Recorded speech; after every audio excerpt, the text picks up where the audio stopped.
소록도 가는 길 16회. 아직 어둠이 걷히지 않은 어두운 새벽이다. 문희옥은 오늘 떠나는 순영을 위해서 새벽에 아침을 준비한다. 이제는 서로 헤어져야 한다는 것을 이미 각오를 하면서 보내야 하고 떠나야 하는 마음의 준비가 되어 있다. 잠을 자지 못하고 둘은 그렇게 밤을 밝히고 나서 문희옥은 아침을 푸짐하게 준비를 해서 들여온다. 순영아, 어여 든든하게 묵어야 한다. 아지매요. 입이 깔깔해서 묵어질라는가 모르겠습니다. 억지로라도 묵어야 한다. 이자부터 다시 고생을 해야 하는데 아침이라도 든든하게 묵어야 안 되나. 문희옥은 수저를 들고 순영의 입에 밥을 떠 넣어준다.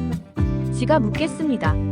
순영은 수저를 잡고 밥을 먹으려다 눈물을 흘린다.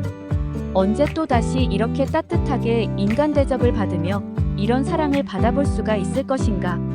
천천히 많이 묵어야 한다. 내를 생각해서라도 네 많이 묵고 떠나야 한다. 야.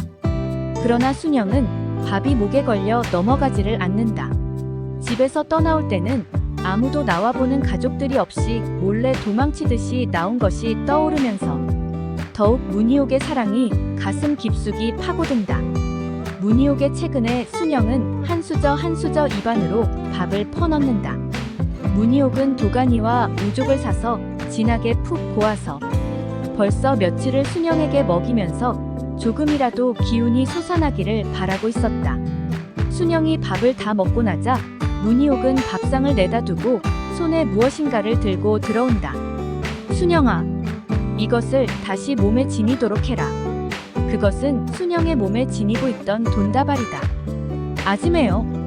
이 돈을 지가 어디 받습니까? 그동안 아지매가지 때문에 얼마나 많은 돈을 쓰셨는데 지가 이 돈을 받을 수가 있겠습니까?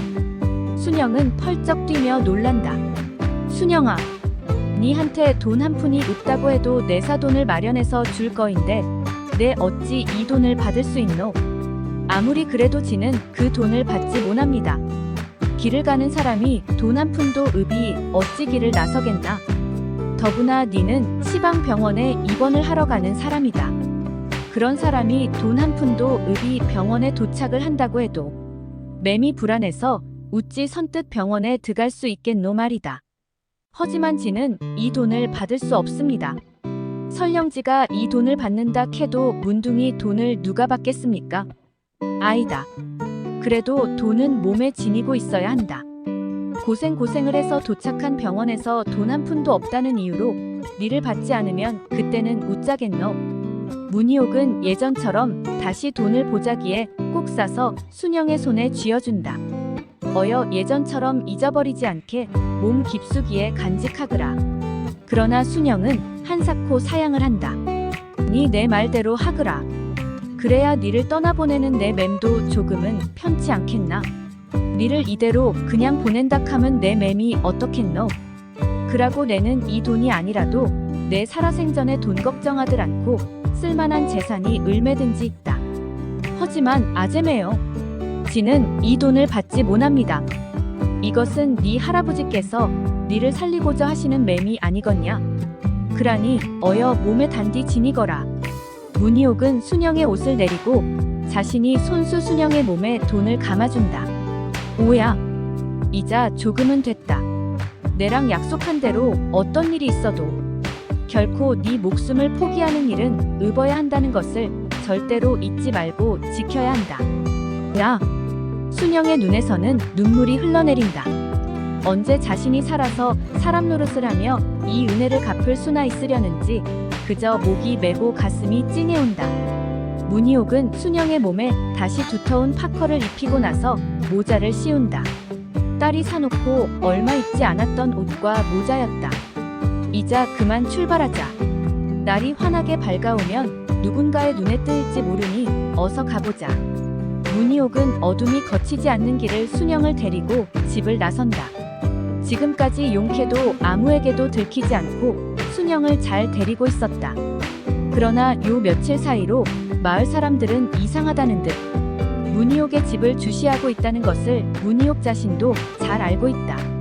겨울이면 늘 비어있던 집이 겨울 동안 문희옥이 집을 비우지 않고 꼬박 거처를 하고 있는 것이 마을 사람들 눈에는 이상하게 비춰졌던 것이다. 더 이상 순영이를 데리고 있을 수도 없는 상황이었다. 벌써 3월하고도 중순이다. 이제 농사철을 준비하기 위해서 집안에서 나와 분주하게 몸을 움직이는 계절이 된 것이다. 그런 마을 사람들이 언제 문희옥의 집으로 찾아올 것인지 알 수 없었다. 문희옥은 그런 마을 사람들의 눈을 피하기 위해서라도 어둠이 거치지 않는 컴컴한 새벽길을 순영을 데리고 집을 나선다. 아지매요. 들어가입시더. 아이다.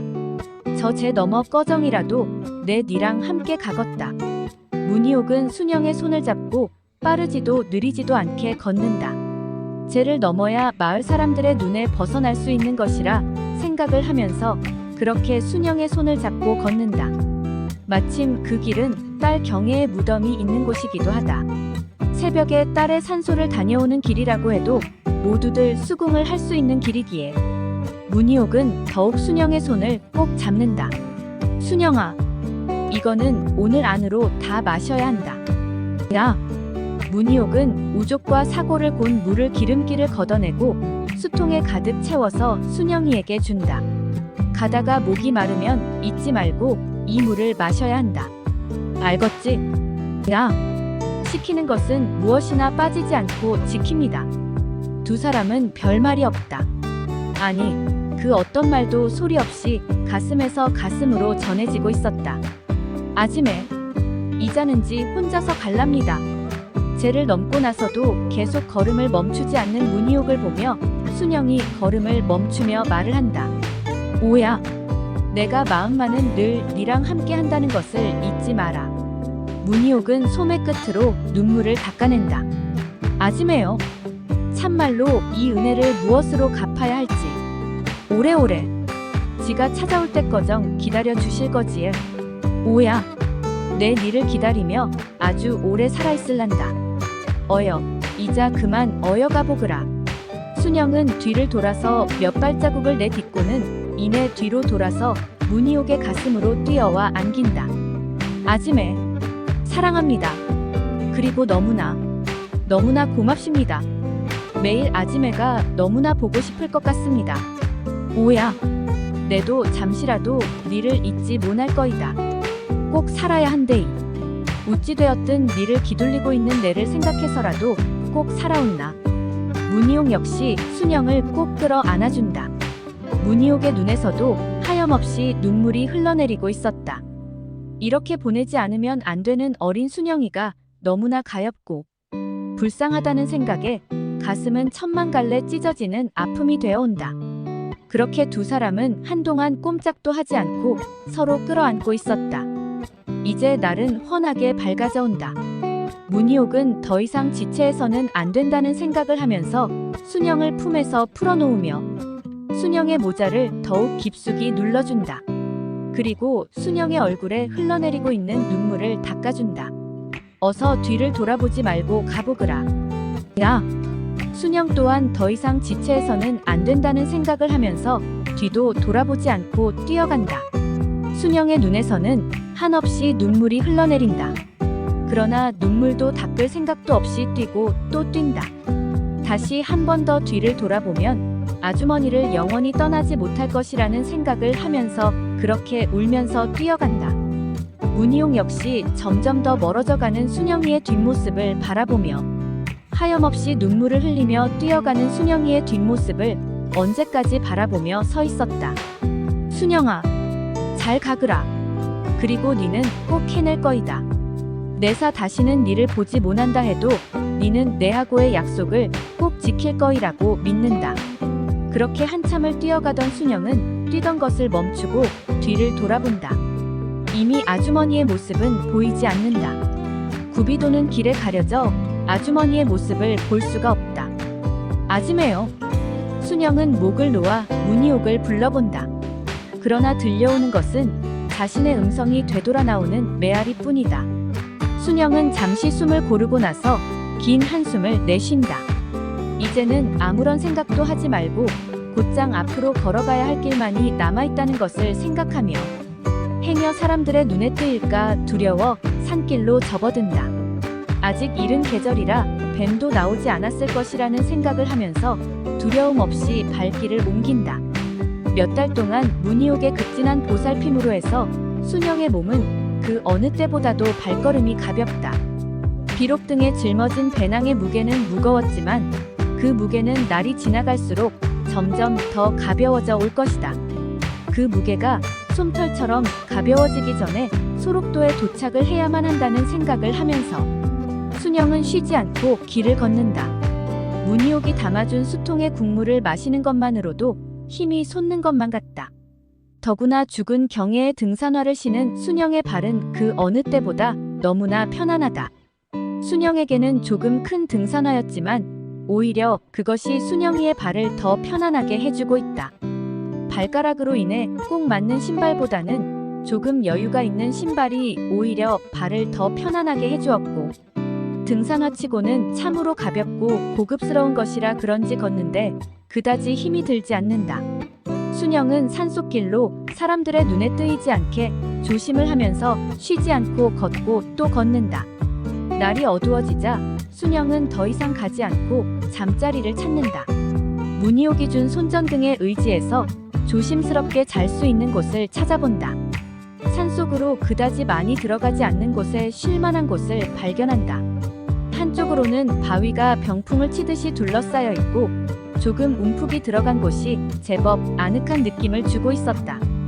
이제 순영은 혼자서 밤길을 걷지 않고 새벽이나 오후가 되어서 길을 걷기로 마음을 정한다. 어두운 밤에 산길을 걷다 보면 길을 잃고 헤매게 되고, 그렇게 된다면 다시 엉뚱한 곳으로 빠져 어디로 헤매게 될 것인지 알 수 없다는 생각에 어둠이 내리는 밤에는 잘 곳을 찾을 생각이었다. 순영은 등에 짊어진 배낭을 내려놓고 침낭을 꺼낸다. 아주머니 집에서 여러 번 연습을 통해서 침낭을 사용하는 법을 익힌 순영은 어둠 속에서도 침낭을 펴고 그 속으로 들어가 눕는다. 아무것도 먹고 싶은 마음이 없다. 그동안 너무 잘 먹고 잘 쉬었던 탓인지 배가 고프지도 않다. 또한 하루 종일 수통에 있던 육수를 마셨기 때문에 아직 속이 든든하다는 생각을 하면서 하늘을 올려다본다. 지난번과 같은 실수를 하지 않기 위해서라도 산속에서 길을 잃는 일만은 없어야 한다는 생각을 하면서 등에 짊어지고, 가는 양식을 아껴 먹기 위해서라도 다시 산나무를 찾으며 가야겠다는 생각을 한다. 글 일향 이봉우. 계속됩니다. 구독과 좋아요 눌러주세요.